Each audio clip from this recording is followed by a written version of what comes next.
Why would someone who spent years buying off plan in Dubai suddenly stop doing it?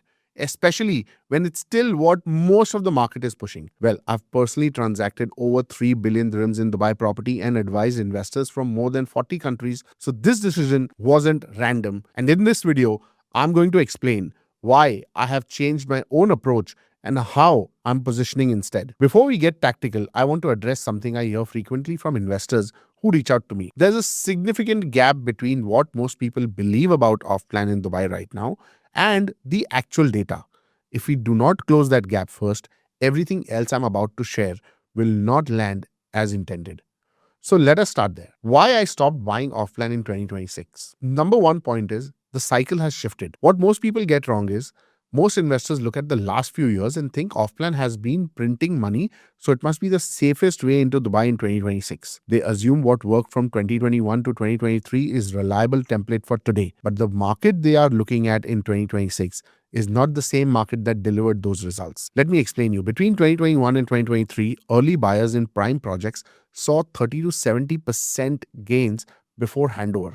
They entered at the start of a growth phase with limited competing supply and strong demand. By 2024 and 2025, developers launched aggressively. A massive wave of off-plan projects started approaching handover. Instead of a shortage, there was a growing pipeline of similar units entering the market simultaneously. Many investors expecting to flip at handover discovered buyers had more choices, were more price sensitive, and not every unit could be passed on at a premium. Offline performance is cycle dependent.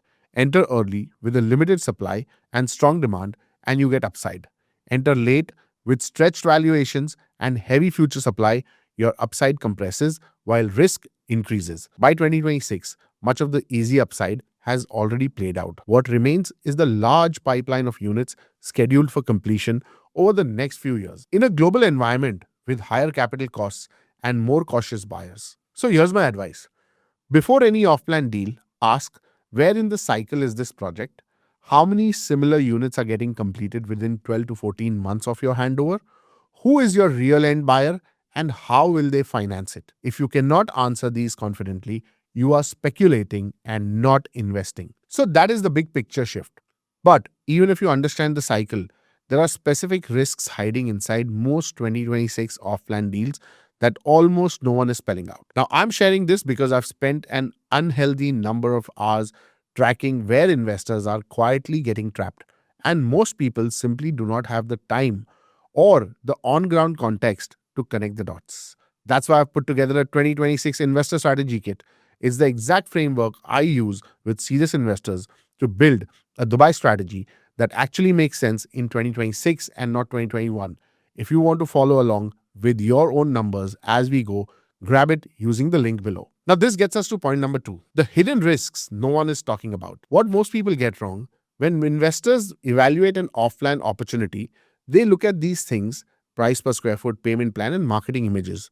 If those look good, they are in. What they almost never do is stress test construction risk, handover quality, service charges, and their actual exit strategy. Offline risk is not just will the developer deliver, it is layered risks that compound construction delays, extending your capital lockup, quality issues impacting rental demand, service charges eating into yields, concentration risk from similar units flooding the market, and financing risks at completion. In 2026, with so much supply in the pipeline and more sophisticated buyers, you cannot rely on a rising market to cover sloppy underwriting. So here's my advice, guys.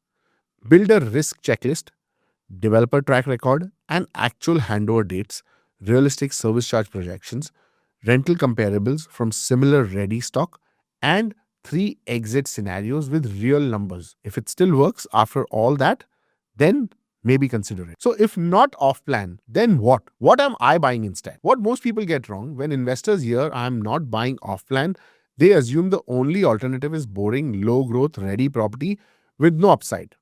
They think it is speculative growth or stagnant safety. That is a false choice. In the last couple of years, I've helped clients quietly acquire ready or near ready assets in specific Dubai communities where rental demand is diversified, service charges are reasonable, and the community has real end user appeal. In several cases, clients achieved both solid rental yields and capital appreciation without the uncertainty of an off-plan timeline. Purchasing a quality already tenanted unit at a fair value yield with a small repositioning has sometimes delivered better total returns than buying a shiny offline unit at a launch premium and hoping for a flip. Now, let me explain you. The opportunity in 2026 is not off plan versus ready. It is overpriced future promise versus fairly priced current reality with real demand. By focusing on ready or near ready units where you can verify actual rent and tenant quality assets with diversified tenant bases and communities with predictable infrastructure, you capture growth while protecting your downside. You're buying proof, not a promise. Now, here's my advice: define your objective. Income means established communities with 6 to 8% net yields. Balanced growth means areas with infrastructure improvements anchored by current rental demand. Aggressive growth with controlled risk means near ready projects where construction risks is removed but pricing has not fully reflected the completed product. In all cases, buy numbers that work today, not stories about tomorrow. Now, it's one thing to understand why off-plan risk has changed. It's another thing to actually build a portfolio that avoids those traps while still capturing Dubai's upside. That's exactly why I work with investors privately. We map your capital, your goals, and your risk tolerance. Then we build you a clear strategy. If you want that level of clarity and execution support, apply using the link below. Again, knowing what to avoid is only half the equation. How about if you were starting fresh in 2026? That is what I break down in the next video. I'll take everything we talked about here and turn it into a concrete, actionable roadmap. Click through to that video now so you're not just thinking, okay, I get why offline is risky, but you actually have a clear sequence of moves to make in 2026. I'll see you there.